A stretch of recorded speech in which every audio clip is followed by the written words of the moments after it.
부산 해운대의 바람은 늦가을 아침부터 차갑게 불어왔다. 파도에서 실려온 짠내와 싸늘한 기운은 도시의 골목마다 스며들며 사람들의 옷깃을 파고들었다. 김지훈, 38세, 은 두 손으로 아내 이수진, 34세의 손을 꼭 잡고 있었다. 그녀의 손끝은 얼음처럼 차가웠고 희미하게 떨리고 있었다. 수진은 목에 감은 울 목도리를 고쳐 매만지며 힘겹게 병원 정문을 향해 발걸음을 옮겼다.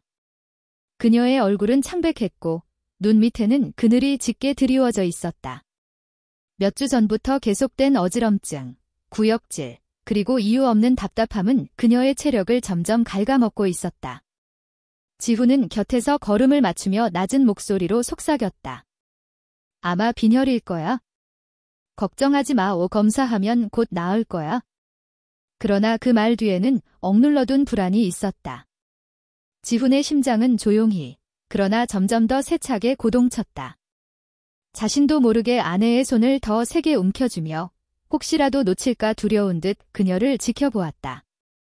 동아대학교 병원 입구를 들어서자 소독약 특유의 날카로운 냄새가 공기를 지배했다.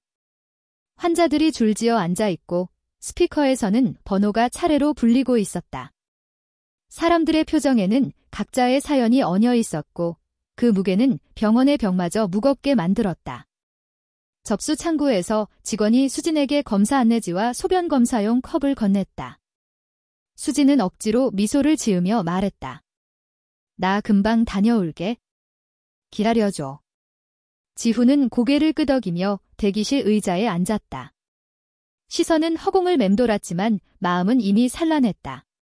그는 발끝으로 바닥을 두드리며 초조함을 달래려 했지만 오히려 초조는 더 커졌다. 그 순간 한 중년 의사가 다가왔다. 얇은 태 안경 너머로 번뜩이는 눈빛은 매서운 매처럼 날카로웠다.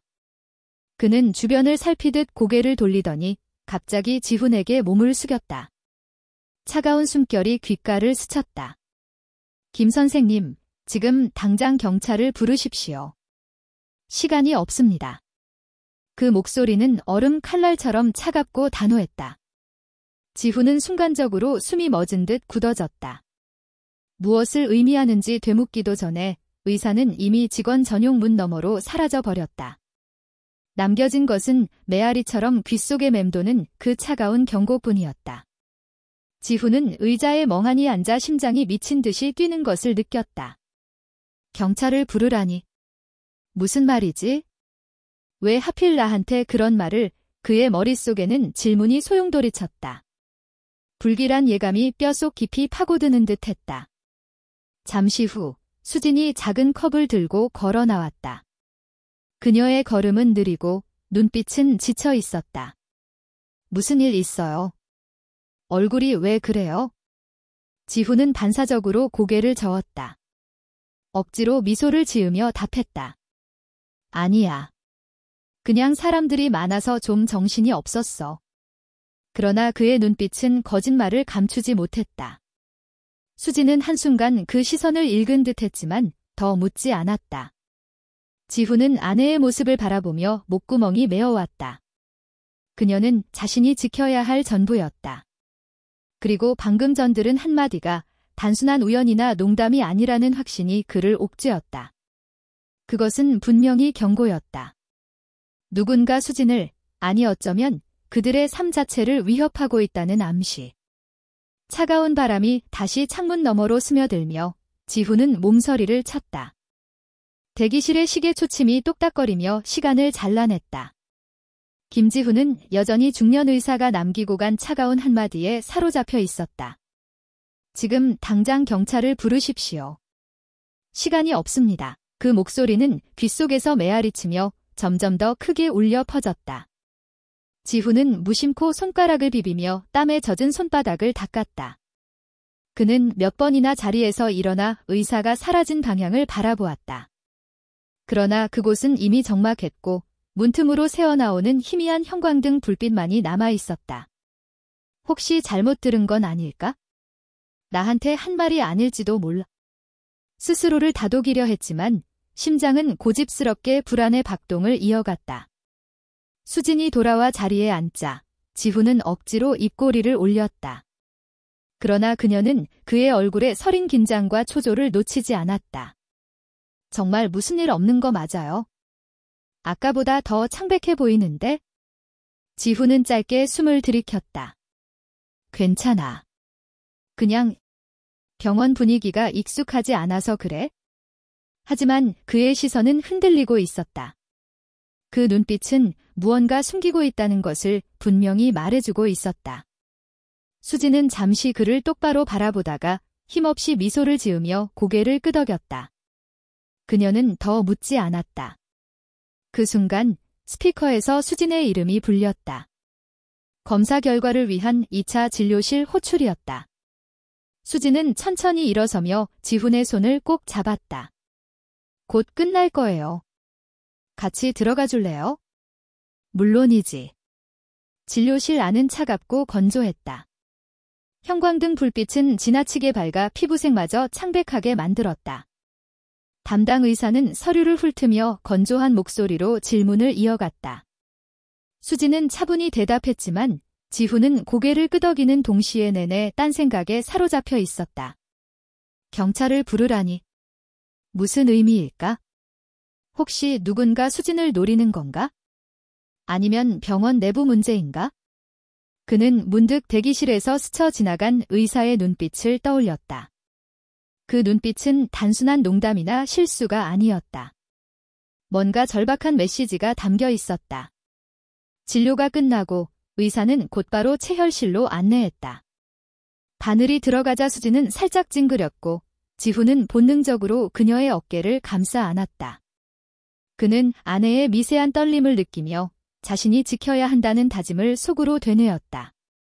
다시 대기실로 돌아왔을 때 지훈은 휴대전화를 꺼내 들었다. 경찰에 전화를 해야 할지 아니면 친구 민수에게 먼저 연락해야 할지 망설였다. 경찰에 전화를 건다고 해도 무슨 근거로 말할 수 있을까? 한 의사가 귓속말로 경찰을 부르라고 했습니다. 이런 말은 제정신으로 들리지 않을 것이다. 그때 복도 끝에서 간호사들이 작은 목소리로 대화하는 것이 들려왔다. 아까 그 선생님 또 그러셨대. 환자 보호자한테 뭐라고 속삭였다나 봐. 정말. 요즘 들어 이상한 행동이 많다던데. 그 말은 지훈의 불안을 더 키웠다. 혹시 그 의사가 정신적으로 불안정한 건 아닐까? 아니면 진짜로 무언가 알고 있는 걸까? 지훈은 두 손으로 얼굴을 감싸 쥐었다. 머릿속은 혼란스러웠다. 그러나 곧 수진이 그의 팔을 살짝 당겼다. 괜찮아요. 응. 잠시 생각할 게 있어서. 그는 애써 평정을 되찾으려 했지만 속으로는 이미 갈피를 잡을 수 없는 미로에 빠져들고 있었다. 창밖에서는 해운대 바람이 다시 불어와 유리창을 두드렸다. 그 바람 소리는 마치 보이지 않는 존재가 속삭이는 듯 했다. 시간이 없다. 서둘러야 한다. 지훈은 무의식적으로 아내를 바라보았다. 그녀의 옅은 미소 뒤에 숨겨진 피곤함, 그리고 점점 메말라가는 눈빛. 그 모습은 그에게 다시금 잔혹한 질문을 던졌다. 내가 방금 들은 그 경고, 혹시 수진과 관련된 건가? 그리고 그 순간 가슴 깊은 곳에서 알 수 없는 두려움이 다시 한번 솟구쳤다. 이제 그는 더 이상 단순한 불안으로 치부할 수 없었다. 그 속삭임은 분명히 무언가 다가오는 어둠을 알리는 신호였다. 진료를 마치고 다시 대기실로 돌아온 뒤에도 김지훈의 머릿속은 여전히 혼란스러웠다. 의사의 속삭임은 귀에서 떨어지지 않았고 차가운 칼날처럼 그의 의식을 베어내고 있었다. 그는 의자에 앉아 고개를 숙였다. 사람들의 발자국 소리, 아이의 울음소리, 간헐적으로 울려 퍼지는 스피커 안내음까지 모든 소리가 마치 물속에서 들려오는 것처럼 왜곡되었다. 심장은 쿵쾅거렸고 손끝은 얼어붙은 듯 감각이 사라졌다. 경찰을 부르라 했지? 근데 이유는 말하지 않았어. 시간이 없다고도 했어? 도대체 무슨 뜻이지?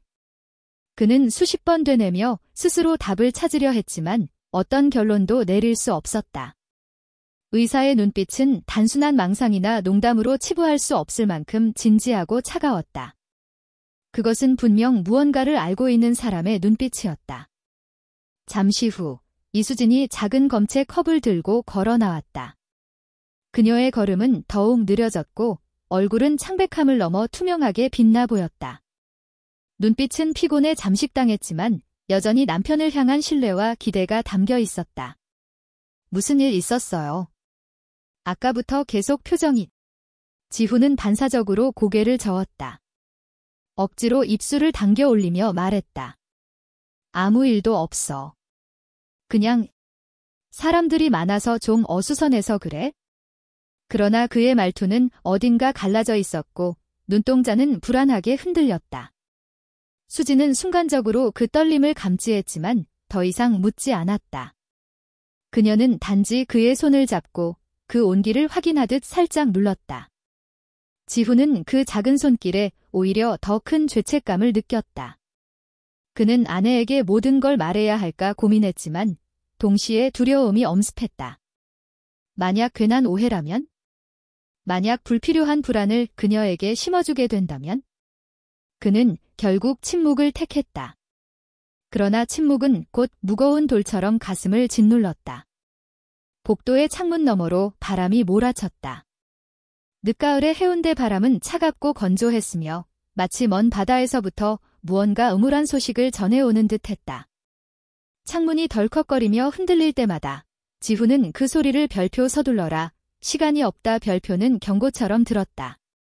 수지는 의자에 앉아 고개를 벽에 기대었다. 그녀의 호흡은 가빠졌고 입술은 희미하게 말라 있었다. 지훈은 그녀의 옆모습을 바라보다가 가슴이 저릿하게 조여왔다. 당신 괜찮아. 응. 괜찮아. 그냥 조금 피곤해서. 그녀는 미소를 지었지만 그것은 얇은 종이처럼 금방 찢어질 것 같은 미소였다. 지훈은 그 미소를 보며 다시금 다짐했다. 무슨 일이 있어도 그녀를 지켜야 한다. 하지만 곧 머릿속에 스친 의사의 얼굴이 그 다짐을 흔들었다. 지금 당장 경찰을 부르십시오. 지훈은 휴대전화를 꺼내 손에 쥐었다. 번호판을 눌러 경찰청으로 연결할까 하다가 다시 멈췄다. 설명할 근거가 없었다. 어느 의사가 귓속말을 했습니다. 이 말이 얼마나 허망하게 들릴지 그는 누구보다 잘 알고 있었다. 그러나 마음 한구석에서는 계속해서 속삭였다. 그 말을 무시하면 돌이킬 수 없는 일이 생길지도 몰라. 그때 복도 끝에서 스트레처가 급히 지나갔다. 응급실로 이송되는 환자의 울부짖음이 공기를 갈랐다. 피 묻은 거즈, 분주히 뛰는 간호사들, 그리고 침착하려 애쓰는 의사의 목소리. 그 모든 광경이 지훈에게 또 다른 암시처럼 다가왔다. 언제든 이런 일이 우리에게 닥칠 수도 있다. 그는 소름이 돋은 팔을 스스로 감싸 쥐었다. 불길한 그림자가 점점 더 짙어지고 있었다. 이윽고 수진의 이름이 다시 호출되었다. 이번에는 종합검진 결과를 듣기 위한 의사의 면담 시간이었다. 그녀는 힘겹게 일어서며 남편을 바라보았다. 같이 들어가 줄 거죠? 그럼, 당연하지. 지훈은 그녀의 손을 잡고 복도를 걸어갔다. 그러나 마음속에서는 알 수 없는 목소리가 계속 속삭이고 있었다. 지훈, 너는 지금 선택해야 한다. 믿을 것인가, 무시할 것인가. 하지만 시간이 많지 않다. 그 속삭임은 의사의 목소리인지, 바람의 메아리인지, 혹은 자신의 불안이 만든 환청인지 알 수 없었다. 하지만 한 가지는 분명했다. 지금 그의 삶은 결코 평범하지 않았다. 이미 무언가 시작되고 있었다. 해가 기울 무렵 동아대학교 병원의 복도는 한층 더 적막해졌다. 창밖에 노을은 붉은 빛을 병원 벽에 들이우며 마치 누군가의 피처럼 서늘한 색채로 번져갔다. 김지훈과 이수진은 불안한 마음으로 대기했다. 긴 하루의 검사가 마무리되고 드디어 담당 교수 박 의사가 그들을 불러들였다. 박 교수의 진료실은 다른 방보다 조용했지만 그 침묵이 오히려 더 무겁게 짓눌렀다. 책상 위에는 두툼한 차트와 분석지가 놓여 있었고 그의 표정은 결코 가볍지 않았다. 김 선생님, 이수진 씨. 그는 깊은 숨을 고른 뒤 낮고 진지한 목소리로 말을 꺼냈다. 검사 결과에서 특이한 점이 발견되었습니다. 지훈의 손이 본능적으로 움켜쥐어졌다. 수진은 옆에서 억지로 침착한 표정을 지으려 했지만 눈동자가 흔들리고 있었다. 박 교수는 서류를 넘기며 설명을 이어갔다. 소변에서 특정 유기 화합물이 검출됐습니다. 이건 인체가 스스로 만들어내는 물질이 아닙니다. 외부에서 섭취된 것이죠. 일반적인 음식 성분도 아니고 상당히 위험한 독성 물질입니다. 순간 방 안의 공기가 얼어붙은 듯 정적에 잠겼다. 지훈은 숨이 막히는 느낌을 받았다. 혹시 잘못된 결과는 아닙니까? 교수는 단호하게 고개를 저었다. 재확인했지만 동일합니다. 농도는 치명적일 정도는 아니지만 지속적으로 노출되면 간과 신장에 심각한 손상을 일으킬 수 있습니다. 수지는 그제야 입술을 떨며 물었다. 그럼 제 몸에 이런 게 들어왔다는 건 누군가 일부러 넣었다는 뜻인가요? 박 교수의 눈빛은 잠시 머뭇거리다가 다시 굳어졌다. 가능성을 배제할 수 없습니다. 식품이나 음료를 통해 섭취했을 확률이 높습니다. 우연히 들어갔을 수도 있지만 누군가의 의도가 개입됐을 가능성도 있습니다. 지훈은 온몸의 혈액이 순간적으로 얼어붙는 듯 했다.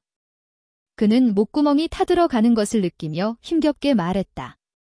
누군가 의도적으로 수진을 해치려고 했다는 겁니까? 박 교수는 조용히 고개를 끄덕였다. 저희도 관련 기관에 보고할 예정입니다. 하지만 시간이 걸릴 겁니다. 그 사이에 김 선생님께서도 직접 확인해 보시는 게 좋습니다. 수진 씨가 최근 섭취한 음식, 음료, 모든 걸 점검하십시오.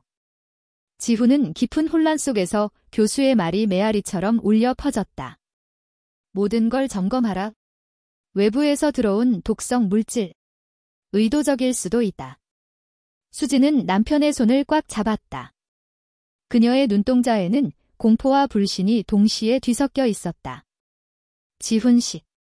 나. 혹시 누군가. 그녀의 목소리는 점점 사라졌다. 지훈은 그녀의 말을 끝까지 듣게 할 수 없었다. 그는 손을 더 세게 쥐며 단호한 어조로 속삭였다. 걱정하지 마. 내가 반드시 원인을 찾아낼 거야. 그러나 그의 내면에서는 이미 거대한 불안의 파도가 일어나고 있었다. 누군가 아내를 해치려 한다는 가능성, 그것은 상상조차 하기 싫은 현실이었다. 박 교수는 마지막으로 덧붙였다. 오늘 밤은 특히 주의하시길 바랍니다. 혹시라도 이상한 기운이 느껴지거나 수상한 점이 있다면 바로 알려주십시오. 우리는 환자를 지키는 것이 최우선입니다. 그 말을 끝으로 면담은 마무리되었다. 지훈과 수지는 무거운 발걸음으로 진료실을 나섰다. 복도를 따라 걷는 동안 네온등 불빛이 길게 늘어져 마치 그림자가 따라오는 듯했다. 지훈은 속으로 다짐했다. 누가 왜 이런 짓을 하는지 반드시 밝혀내겠다. 설령 그 진실이 잔혹하더라도. 그리고 그 순간 그는 알 수 없는 서늘한 기운을 느꼈다. 마치 보이지 않는 눈이 어둠 속에서 그들을 지켜보고 있는 듯한 설명할 수 없는 감각. 그들의 일상은 이미 되돌릴 수 없는 길로 접어들고 있었다. 병원에서 돌아온 그날 밤, 김지훈은 부엌 식탁 앞에 멍하니 앉아 있었다. 시계는 이미 자정을 넘어가고 있었지만 그의 머릿속은 단 하나의 생각으로 가득 차 있었다. 외부에서 들어온 독성 물질, 음식, 누군가의 의도. 이수진은 피곤에 지쳐 일찍 잠들었지만 지훈은 눈을 감을 수 없었다. 그는 병원에서 박 교수가 했던 말들을 곱씹으며 부엌을 둘러보았다. 평범해 보이는 식기, 냉장고, 찬장 속 재료들. 그러나 그 안 어딘가에 아내를 서서히 병들게 할 무언가가 숨어있다는 사실이 뼈를 시리게 했다. 그의 시선은 자연스럽게 싱크대 위에 놓인 작은 유리병들로 향했다. 고춧가루, 후추, 참깨, 말린 허브. 모두 수진이 평소 요리에 자주 쓰던 것들이었다. 하지만 그중 두세 개는 낯설었다. 그는 찬찬히 병을 집어들었다. 라벨은 희미하게 손때가 묻어 있었고 일부는 지워져서 성분을 정확히 알 수 없었다. 냄새를 맡아보려 했지만 강렬한 향과 익숙지 않은 쓴내가 섞여 있었다. 이건 수진이가 직접 산 게 아닌데? 그 순간 그의 뇌리에 한 장면이 스쳤다. 며칠 전 시골에 사는 어머니가 방문했을 때였다. 어머니는 손수 담근 장아찌와 함께 몇 가지 건강에 좋다며 가져온 양념들을 건네주었다. 그 중에는 지금 눈앞에 있는 병들도 포함돼 있었다. 지훈은 손이 떨리기 시작했다. 설마 어머니가? 아니다. 그럴 리 없어. 하지만 그는 다시 뚜껑을 열어 작은 숟가락 끝에 가루를 묻혔다. 혀끝에 살짝 대자 곧바로 강한 쓴맛과 화학적인 금속 맛이 느껴졌다. 본능적으로 뱉어냈지만 그 순간 등골이 서늘해졌다. 이것은 결코 평범한 향신료가 아니었다. 심장이 요동치듯 뛰었다. 머릿속은 수십 가지 가능성으로 어지러워졌다. 누군가 일부러 섞은 건가? 아니면 어머니가 모르고 가져온 건가? 혹시... 그는 땀에 젖은 손으로 병을 다시 닫으며 거실을 서성였다. 시계를 보니 새벽 1시 40분. 도무지 가만히 있을 수 없었다. 다시 찬장문을 열어 다른 병들도 확인하기 시작했다. 어떤 것은 라벨이 외국어로 쓰여 있었고 어떤 것은 전혀 출처를 알 수 없었다. 그의 심장은 불안과 공포, 그리고 억누를 수 없는 의심으로 짓눌렸다. 아내를 해치려는 자가 집안의 작은 유리병 속에 흔적을 남겼을지도 모른다. 그리고 만약 그것이 사실이라면 그는 이미 너무 늦게 알아버린 것일지도 몰랐다. 그때 침실에서 인기척이 들렸다. 수진이 잠결에 일어나 부엌 불빛을 발견한 것이다. 그녀는 피곤한 눈으로 남편을 바라보며 물었다. 지훈 씨, 아직 안 자? 무슨 일이야? 지훈은 순간적으로 병들을 손에 쥔 채 멈춰섰다. 그녀에게 사실을 말해야 할지 아니면 더 확인할 때까지 숨겨야 할지 갈등했다. 그러나 곧 억지로 미소를 지으며 대답했다. 그냥 내일 아침에 먹을 약을 챙기고 있었어. 다시 들어가서 자. 수지는 고개를 끄덕이며 방으로 돌아갔지만 지훈의 거짓말을 꿰뚫은 듯한 불안한 눈빛을 남겼다. 그녀가 사라지자 지훈은 다시 병을 바라보았다. 손끝이 떨렸고 이마에는 식은땀이 맺혔다. 이 작은 유리병들이 단순한 향신료인지 아니면 누군가의 의도를 담은 독극물인지 그것을 밝혀내는 일은 이제 그의 책임이었다. 그리고 그는 알았다. 이 순간부터 그의 삶은 더 이상 단순한 가장의 삶이 아니었다. 그는 진실을 추적하는 탐정이자 동시에 아내를 지켜내야 하는 마지막 방패였다. 새벽 3시를 넘어섰다. 집안은 고요했지만 김지훈의 심장은 여전히 불규칙하게 뛰고 있었다. 그는 거실 불만 희미하게 켜둔 채 부엌으로 다시 향했다. 머릿속에선 계속 한 목소리가 울렸다. 확인해야 한다. 지금 당장. 그는 싱크대 옆 서랍에서 고무장갑을 꺼내 끼고 아까 살펴본 유리병들을 하나씩 식탁 위에 올려놓았다. 눈빛은 피로에 젖어 있었지만 결의가 서려 있었다. 의사나 경찰을 부르기 전에 스스로 먼저 진실을 확인해야 한다고 느꼈다. 그는 주머니에서 작은 손전등을 꺼내 유리병 안쪽을 비췄다. 가루 속에서 빛을 받는 미세한 입자가 반짝였다. 그러나 그것이 단순한 향신료 결정인지 혹은 독성 물질의 흔적일지는 알 수 없었다. 이걸 그냥 두면 안 돼. 그는 핸드폰을 켜서 검색을 시작했다. 향신료 중독, 가정 내 독극물, 식품 첨가물 부작용. 수십 개의 기사와 학술 자료가 쏟아져 나왔지만 확실한 답은 없었다. 오히려 불안만 더 커졌다. 그때 거실 창문 밖에서 미묘한 소리가 들려왔다. 바람에 흔들린 소리 같기도 했지만 지훈의 귀에는 누군가 집 주변을 서성이는 발소리처럼 들렸다. 그는 순간적으로 숨을 죽였다. 손전등 불빛도 껐다. 심장은 목구멍까지 치솟아 뛰고 있었다. 몇 초간 정적이 흐른 뒤 소리는 사라졌다. 그러나 불안은 여전히 사라지지 않았다. 혹시 내가 의심하는 걸 누군가 이미 알고 있는 건가? 지훈은 다시 부엌으로 향해 작은 플라스틱 봉지에 병 속 가루를 조금씩 덜어 담았다. 내일 아침 첫 일로 독성 검사소에 가져가기로 결심한 것이다. 그 과정에서 손이 떨려 몇 알갱이가 바닥에 흩어졌지만 그는 아랑곳하지 않았다. 그때 침실 문이 삐걱 열리며 이수진의 목소리가 들렸다. 지훈 씨. 무슨 소리야? 지훈은 흠칫 놀라 봉지를 재빨리 서랍 속에 숨겼다. 수진은 눈을 비비며 부엌으로 다가왔다. 희미한 불빛에 비친 그녀의 얼굴은 창백했고 여전히 피곤해 보였다. 당신, 아직도 안 자고 뭐 하는 거야? 지훈은 억지로 미소를 지으며 말했다. 그냥 내일 아침에 먹을 거 좀 챙기고 있었어. 괜히 신경 쓰지 말고 들어가. 그러나 수진은 그의 손끝에 남아있는 가루 흔적을 눈치챘다. 눈빛이 잠시 흔들렸지만 아무 말 없이 고개를 끄덕이며 다시 방으로 돌아갔다.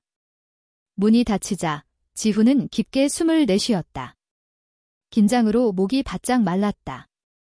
그는 남은 병들을 모두 박스에 담아 거실 구석에 치웠다. 그리고 의자에 앉아 창밖 어둠을 노려보았다. 이건 단순한 우연이 아니야. 누군가 분명히 개입했어. 그리고 그 누군가는 우리 가까이에 있어?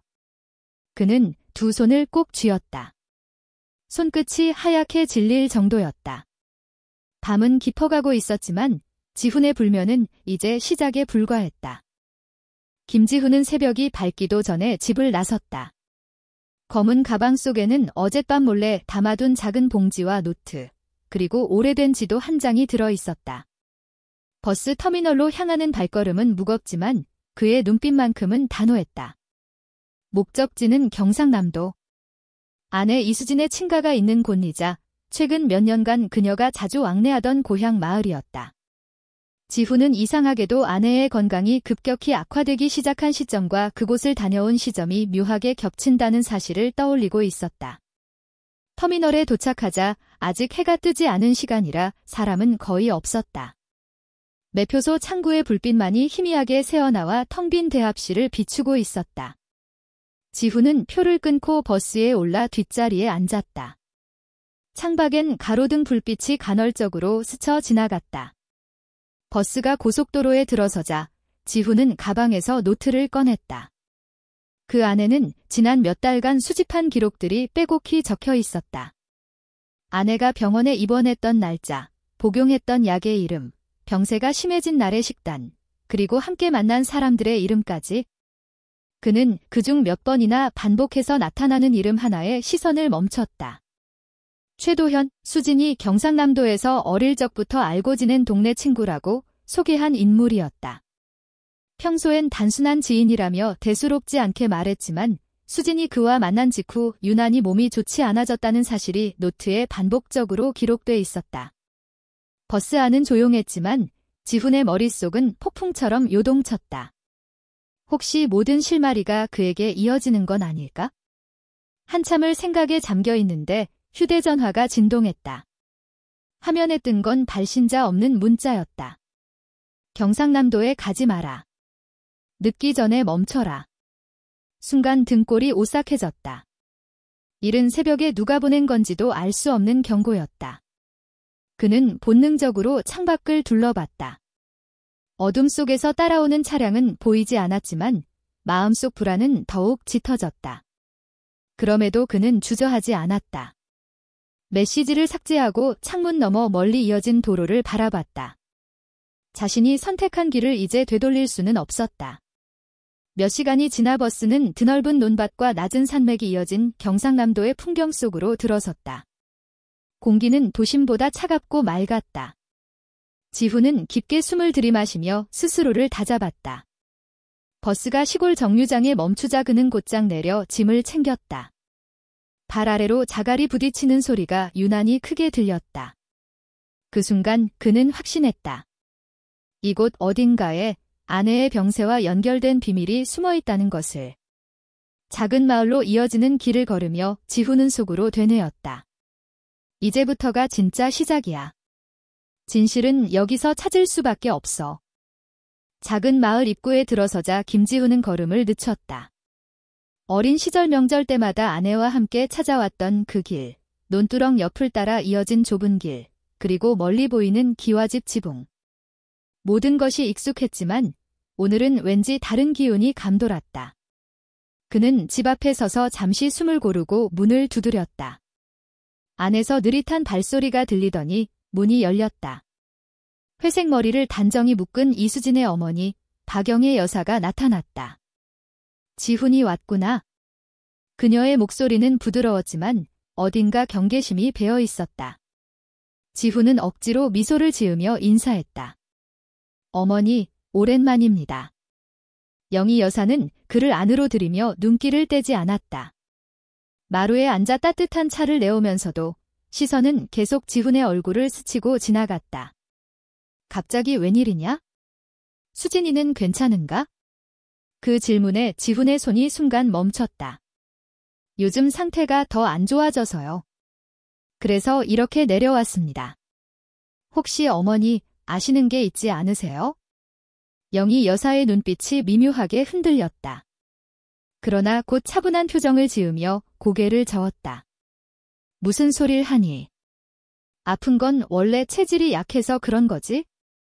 괜한 걱정은 하지 마라. 하지만 지훈은 그 대답을 곧이곧대로 받아들일 수 없었다.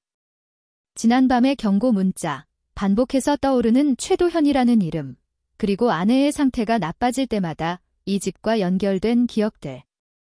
모든 것이 단순한 우연일 리 없었다. 지훈은 차잔을 내려놓으며 낮게 물었다. 어머니, 수진이가 도현 씨를 만난 이후에 자꾸 아팠습니다.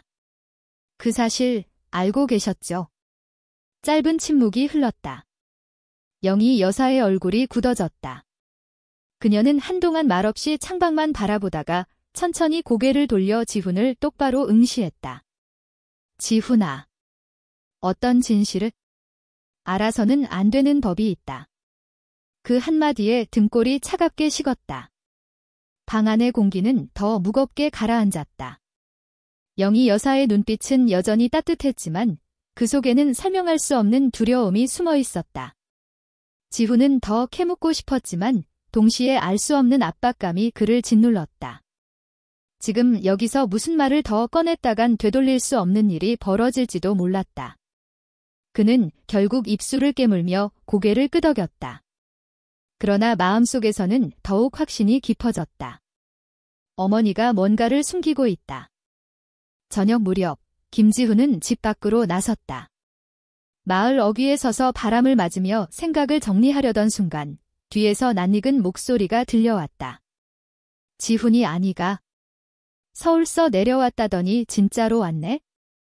뒤돌아보니 마을의 오랜 이웃 장할머니가 지팡이를 짚고 서 있었다. 수수한 저고리와 깊게 팬 주름살, 하지만 눈빛만은 유난히 또렷했다. 지훈은 깍듯이 인사했다. 장할머니, 오랜만입니다. 할머니는 잠시 그를 위아래로 훑어보더니 의미심장한 미소를 지었다. 내 얼굴에 답답함이 가득하구나. 어머니한테는 듣지 못했지? 그 한마디에 지훈의 가슴이 철렁 내려앉았다. 그는 조심스레 물었다. 혹시 무슨 이야기 말씀이십니까? 장할머니는 주위를 둘러본 뒤 그를 집 안으로 이끌었다. 좁은 방 안에는 오래된 장롱과 약초 냄새가 가득했다. 할머니는 작은 상 위에 따뜻한 보리차를 올려놓고 깊은 한숨을 내쉬었다. 수진이 아픈 게 단순한 병 때문인 줄 아느냐? 아니다. 이 마을에는 오래전부터 전해 내려오는 이야기들이 있지? 지훈의 눈이 커졌다. 무슨 말씀이신데요? 장할머니는 잠시 망설이다가 낮은 목소리로 이어갔다. 수진이 친가 쪽에는 대대로 내려오는 원한이 있다. 특히 최도현이네 집안과는 오래된 악연이야. 겉으로는 친구처럼 지냈을지 몰라도 그 속은 그렇지 않다. 지훈의 뒷목에 식은땀이 흘렀다. 아내가 고향에 다녀온 뒤마다 병세가 악화된 이유, 반복해서 얽히는 최도현의 이름. 모든 조각이 맞춰지기 시작했다. 그럼 아내가 아픈 게 단순히 몸이 약해서가 아니라 장할머니는 고개를 끄덕였다. 맞다. 이건 단순한 병이 아니다. 도현이네 집안에서 뭔가를 하고 있는 게 분명하다. 너희 어머니는 알면서도 말을 못하는 거지? 괜히 건드리면 더 큰 화를 입을까 두려워서. 순간 방 안의 공기가 싸늘하게 가라앉았다. 지훈은 주먹을 움켜쥐었다. 마음속에서 억눌러왔던 분노와 두려움이 동시에 치밀어 올랐다. 할머니, 도현이가 어디 있는지 아십니까? 장할머니의 눈빛이 잠시 흔들렸다. 그러다 이내 낮게 속삭였다. 내일 밤 마을 서쪽 외딴 창고에 가보거라. 그곳에서 내가 찾는 답을 얻게 될 게다. 지훈은 숨을 삼켰다. 창고, 비밀, 그리고 최도현. 모든 길이 점점 한 곳으로 모이고 있었다. 장할머니의 마지막 말은 그의 귓가에 오래 맴돌았다. 조심해야 한다. 진실을 알면 내 삶도 예전 같을 수 없을 테니. 마을 서쪽 창고로 가기 전 김지훈은 장할머니의 말을 곱씹으며 발걸음을 멈췄다. 그러나 머릿속에 또 다른 이름이 떠올랐다. 은지. 수진이 늘 중얼거리던 이름. 가끔 악몽에서 깨어나 눈물을 흘리며 찾던 친구. 그러나 가족 누구도 그 이야기를 제대로 꺼내지 않았다. 지훈은 오래된 앨범을 찾기 위해 본가의 다락방을 뒤졌다. 먼지가 가득한 상자 속 빛바랜 사진 한 장이 눈에 들어왔다. 수진과 또래의 소녀가 함께 웃고 있었다. 사진 뒷면에는 희미하게 적힌 글씨가 남아 있었다. 1998년 여름, 나의 가장 친한 친구 은지와 함께. 심장이 철렁 내려앉았다. 은지라는 인물이 실존했음을 처음으로 확인한 순간이었다. 그는 마을 도서관 기록실을 찾아갔다. 낡은 신문을 뒤적이던 중 20년 전의 기사를 발견했다. 고등학생 박은지, 실종. 마지막 목격자는 최도현. 지훈의 손끝이 떨렸다. 기사에는 은지가 방과 후 집으로 돌아가던 길, 도현과 함께 있는 것을 본 사람이 있다는 내용이 적혀 있었다. 그러나 그 후 은지는 자취를 감췄고 사건은 미제로 남아 있었다. 그래서 수진이 지훈은 속으로 중얼거렸다. 수진이 알아온 불안과 두통, 이유 모를 악몽. 그 모든 것이 은지의 실종과 맞닿아 있는 듯했다. 기록실 문을 나서자 어두운 골목길에 바람이 세차게 불었다. 그때 그의 휴대폰에 다시 메시지가 도착했다. 진실을 파헤치지 마라. 은지가 어떻게 됐는지 알게 되면 너도 위험해진다. 보낸 이는 표시되지 않았다. 차가운 땀이 등에 흘렀다. 누군가 자신을 지켜보고 있다는 확신이 밀려왔다. 지훈은 하늘을 올려다보았다. 먹구름이 몰려오고 있었다. 이제 그는 단순히 아내의 병을 추적하는 것이 아니라 20년 전의 실종 사건 그리고 은지의 죽음과 연결된 진실에 발을 들이고 있었다. 그리고 그 중심에 여전히 최도현이라는 이름이 도사리고 있었다. 마을 사람들에게 은지의 이름을 꺼내자 모두의 표정이 순식간에 굳어졌다. 누군가는 눈길을 피했고 누군가는 억지로 웃으며 그런 옛일은 묻지 말라라며 화제를 돌렸다. 김지훈은 답답함을 안고 마을 어귀에 있는 오래된 주막으로 향했다. 술에 취한 중년 남자들이 모여 앉아 조용히 수군거리는 소리가 귀에 들어왔다. 은지가 사라진 그 해, 최도현이네 집안이랑 박씨 집안 사이에 무슨 일이 있었지? 쉿, 그런 말 함부로 하면 큰일 난다. 아직도 양쪽 집안은 앙금이 풀리지 않았어. 지훈은 숨을 죽이며 들었다. 앙금. 단순한 실종 사건이 아니었다. 두 집안 사이에는 오래된 원한이 도사리고 있었다. 그는 조심스럽게 한 노인에게 다가갔다. 어르신, 혹시 그때 무슨 일이 있었는지 말씀해 주실 수 있습니까? 노인은 술잔을 내려놓고 지훈을 똑바로 쳐다봤다. 눈빛 속에는 오랜 세월 억눌러온 두려움이 스며 있었다. 은지는 단순히 사라진 게 아니야. 박씨 집안과 최씨 집안은 대대로 땅 문제로 다퉈왔다. 그런데 은지가 그 사이에 휘말렸지? 그 아이는 박수진과 피를 나눈 자매 같은 존재였어. 지훈의 가슴이 철렁 내려앉았다. 그럼 은지가 사라진 건 단순한 사고가 아니라 두 집안의 갈등과 관련이 있다는 말씀이십니까? 노인은 고개를 천천히 끄덕였다. 그래. 최도현이 마지막으로 은지를 만난 것도 우연이 아니었어. 그날 이후 박씨 집안은 더 이상 예전 같지 않았다. 수진이 어머니가 말 못하는 이유도 바로 그 때문이지. 순간 지훈의 머릿속에 아내의 고통스러운 얼굴이 떠올랐다. 매번 고향에 다녀온 뒤 심해지는 두통, 이유 없는 불안과 악몽. 그것은 단순히 병이 아니라 과거의 원한이 아직도 그림자처럼 따라다니고 있음을 의미했다. 주막 밖으로 나오자 바람이 싸늘하게 불었다. 마을은 여전히 고요했지만 그 고요함 속에는 오래된 적대와 공포가 숨쉬고 있었다. 지훈은 이를 악물었다. 더는 피할 수 없다.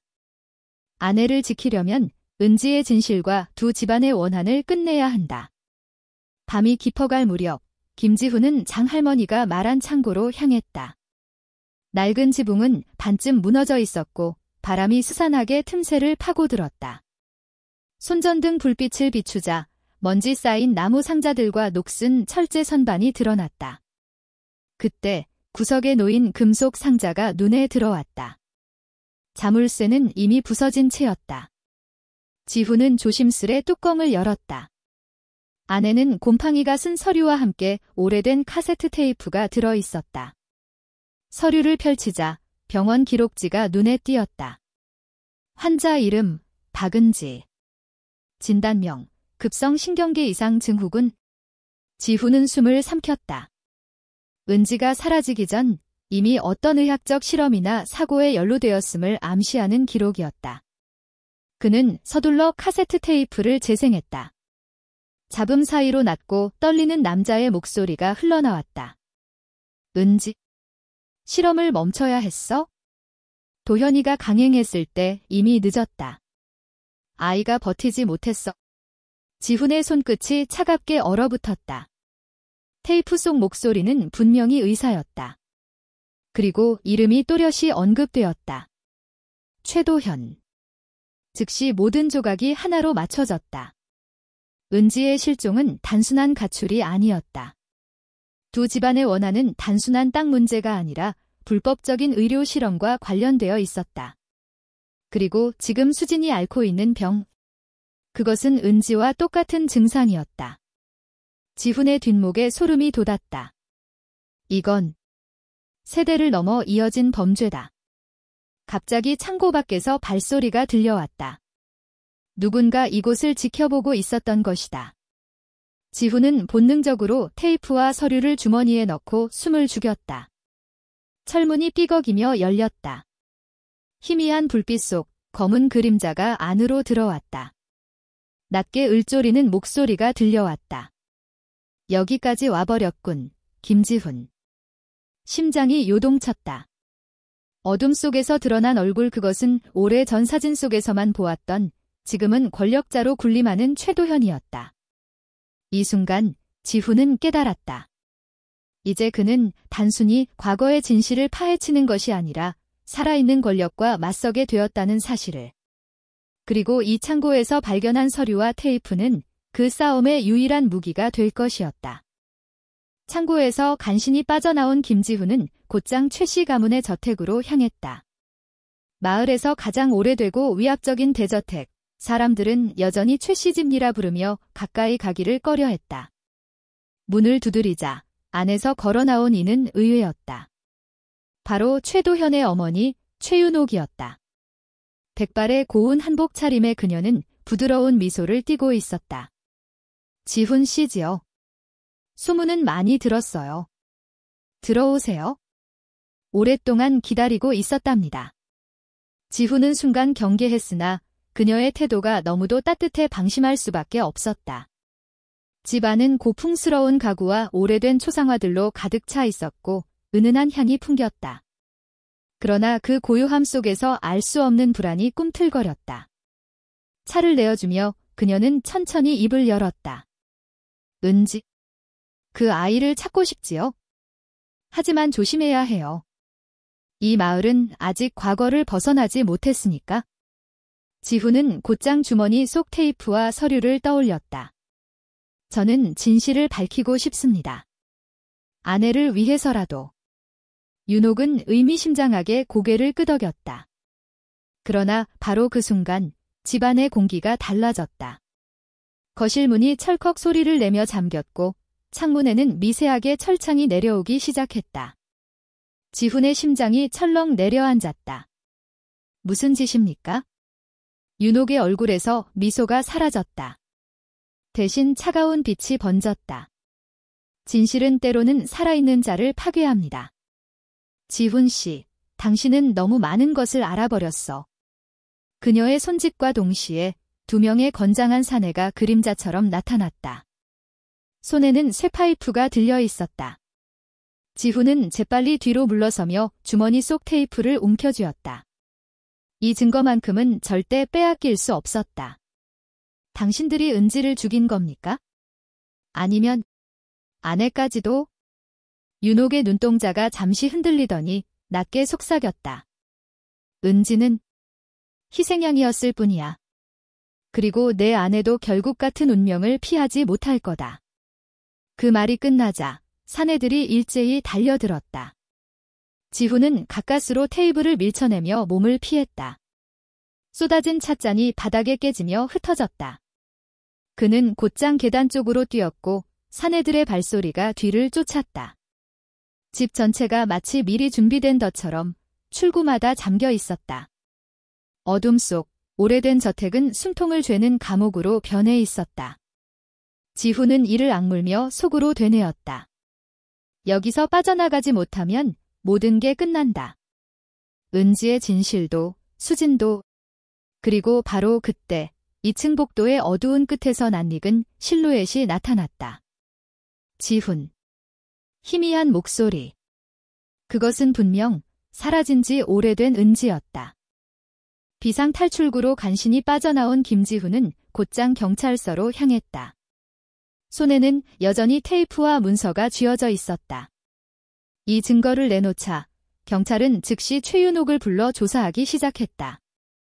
신문실의 공기는 무겁고 차가웠다. 스탠드 불빛이 그녀의 얼굴을 날카롭게 비추고 있었다. 윤옥은 초반에는 침묵으로 일관했다. 차분히 앉아 손가락만 꼼지락거릴 뿐이었다. 수사관이 낮게 물었다. 20년 전 박은지 실종 사건.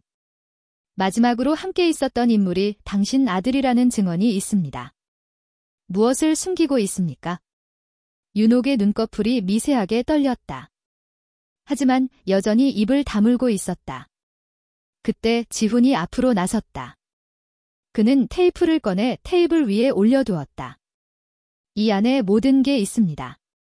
장할머니가 남긴 기록과 은지의 목소리까지. 순간 윤옥의 얼굴에서 핏기가 사라졌다. 억눌러왔던 감정이 일순간 흔들렸다. 그리고 마침내 그녀는 낮게, 그러나 분명하게 입을 열었다. 은지는 우리 집안의 죄를 알고 말았어. 그래서 도현이가. 말을 잇지 못한 채 그녀의 손이 떨렸다.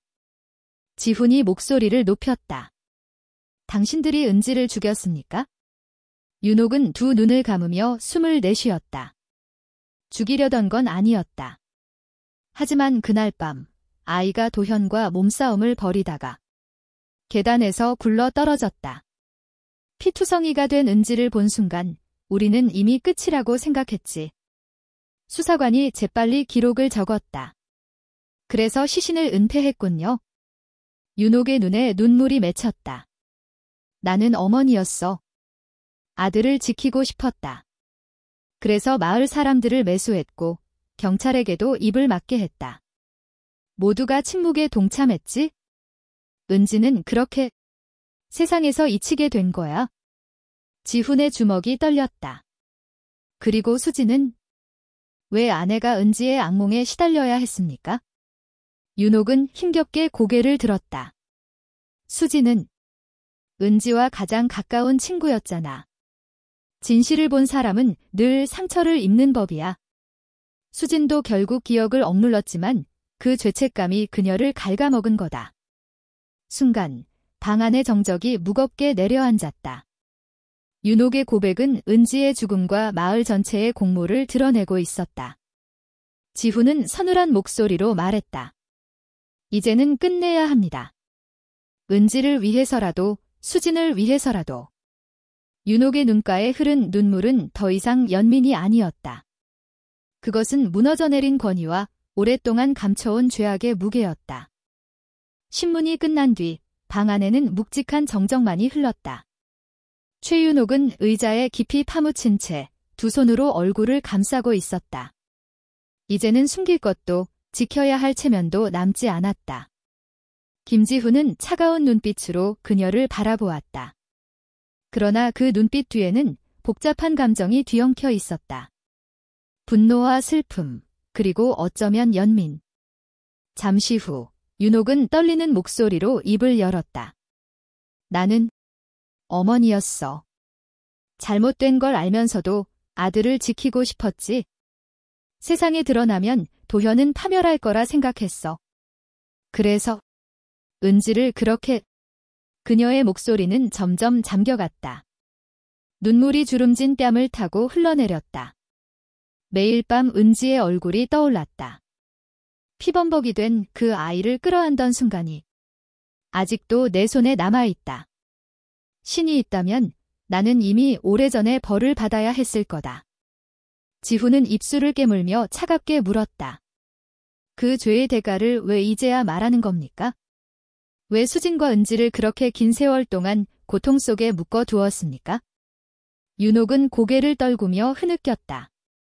용기가 없었어. 나는 어머니였지만 동시에 비겁한 인간이었다. 도현을 지키겠다는 명분 뒤에 숨어 은지를 죽음보다 더한 망각 속에 가두었지. 그게 나의 죄다. 잠시 말을 멈춘 그녀는 지훈을 똑바로 바라보았다. 붉게 충혈된 눈동자 속에는 간절함이 서려 있었다. 부탁이 있다. 수진에게 내 사죄를 전해주겠니? 그 아이에게 평생 씻을 수 없는 상처를 남겼다는 걸 내가 안다고. 지훈의 가슴은 먹먹해졌다. 그는 분노했지만 동시에 이 늙은 어머니의 절망을 무시할 수 없었다. 그 눈물은 단순한 연극이 아니었다. 수십 년간 눌러온 죄책감이 무너져 내리는 순간이었다. 윤옥은 마지막으로 낮게 속삭였다. 은지야, 미안하다. 나는 내 이름을 지워버렸지만 단 한순간도 잊은 적은 없었다. 제발 용서해다. 방 안은 다시 정적에 잠겼다. 그러나 이번 정적은 고통의 무게보다 진실이 드러난 후의 공허와 허무에 가까웠다. 지훈은 서서히 자리에서 일어나며 속으로 다짐했다. 이제는 내가 끝을 내겠다. 은지를 위해, 그리고 수진을 위해. 재판정하는 숨소리조차 무겁게 들릴 만큼 팽팽한 긴장감으로 가득 차 있었다. 방청석에는 기자들과 마을 주민들이 빼곡히 앉아 있었고 플래시가 번쩍일 때마다 오래 묻혀있던 비밀이 이제는 세상의 눈앞에 드러난다는 사실이 실감났다. 피고석에는 최도현과 그의 어머니 최윤옥이 앉아 있었다. 도현은 고개를 뻣뻣이 들고 있었지만 눈빛은 불안하게 흔들렸다. 반면 윤옥은 이미 모든 것을 내려놓은 듯 굳은 표정으로 침묵을 지켰다. 검사가 먼저 자리에서 일어나 서류를 펼쳤다. 1998년 7월 박은지 실종 사건. 수십 년 동안 미제로 남아있던 이 사건의 진실이 이제야 드러났습니다. 목격자 진술, 당시의 증거, 그리고 무엇보다 피고인의 자백을 통해 은지는 단순한 실종이 아니라 고의적 폭행과 은폐의 희생자였습니다. 법정안이 술렁였다. 방청석에서 탄식과 분노의 목소리가 동시에 터져나왔다. 지훈은 증인석에 서서 굳게 입을 다물었다가 차분히 증언을 시작했다. 제 아내 수지는 어린 시절 은지의 가장 친한 친구였습니다. 은지가 사라진 뒤부터 수지는 악몽에 시달렸고 지금도 정신적 고통을 겪고 있습니다. 이것은 단순히 한 소녀의 죽음으로 끝나는 일이 아닙니다. 세월 속에 묻혀버린 또 다른 피해자들이 있다는 뜻입니다. 그의 목소리는 흔들림 없었지만 손끝은 떨리고 있었다. 수진의 고통을 떠올릴 때마다 분노가 끓어올랐기 때문이다. 도현의 변호사가 급히 자리에서 일어나 반박했다. 피고인은 당시 미성년자였으며 사건의 진상을 제대로 인지하지 못한 상태였습니다. 또한 명확한 물적 증거가 부족합니다. 단순한 심리적 압박에 의한 허위 진술 가능성도 고려해야 합니다. 그러나 곧이어 스크린의 옛사진과 기사, 은폐된 경찰 보고서가 증거로 제시되자 방청석이 다시 요동쳤다. 특히 당시 수사를 맡았던 경찰관의 녹취록 최 회장의 압력이 있었다라는 음성 파일이 공개되자 도현의 얼굴은 하얗게 질려갔다. 판사는 망치를 두드리며 질서를 유지시켰다. 본 법정은 진실과 책임을 가리기 위한 자리입니다. 권력과 두려움으로 덮어버린 죄는 이제 더 이상 숨을 수 없습니다. 윤옥은 피고석에서 천천히 일어나 판사에게 고개를 숙였다. 모든 죄는 제게 있습니다. 아들을 지키겠다는 명목으로 은지를 죽음에 이르게 했습니다. 저는 죄를 달게 받겠습니다. 순간 법정은 정적에 휩싸였다. 이 고백은 변호사의 변명보다 훨씬 강력한 진실의 무게를 실어주었다. 지훈은 눈을 감았다. 마침내 오랜 세월 어둠 속에 묻혀있던 사건이 세상 앞에 드러나는 순간이었다. 며칠 후 법정의 소란이 가라앉고 지훈의 집마당에는 잔잔한 바람이 불어왔다. 여름 햇살이 부드럽게 내려앉은 작은 채소밭은 여전히 그 자리에 있었다. 상추와 깻잎, 고추들이 싱그럽게 자라 있었고 그 사이로 흙냄새와 풀벌레 소리가 어우러졌다. 수지는 무릎을 꿇고 잡초를 뽑고 있었다. 손끝에 흙이 묻었지만 얼굴에는 오랜만에 편안한 미소가 번졌다. 그녀의 옆에는 어린아들이 물을 주며 장난을 치고 있었다. 물방울이 햇빛을 받아 반짝이며 공중에서 흩어졌다. 지훈은 잠시 그 모습을 멀리서 지켜보다가 조용히 다가가 삽을 들고 땅을 고르기 시작했다. 그의 어깨에는 여전히 긴 싸움의 피로가 남아 있었지만 마음 한편은 묘하게 가벼워져 있었다. 이제는 숨겨진 비밀이 드러났고 그 어둠이 가족을 짓누르던 무게가 조금은 덜어진 것이다. 여보, 수진이 그를 바라보며 나지막이 말했다. 은지도 이런 햇살을 좋아했을 거야. 우리가 이렇게라도 살아가는 걸 보면 하늘에서 조금은 미소 지을까? 지훈은 대답 대신 그녀의 손등을 가볍게 잡았다. 말로 다 할 수 없는 감정이 손끝을 통해 전해졌다. 그 순간 아이가 웃으며 외쳤다.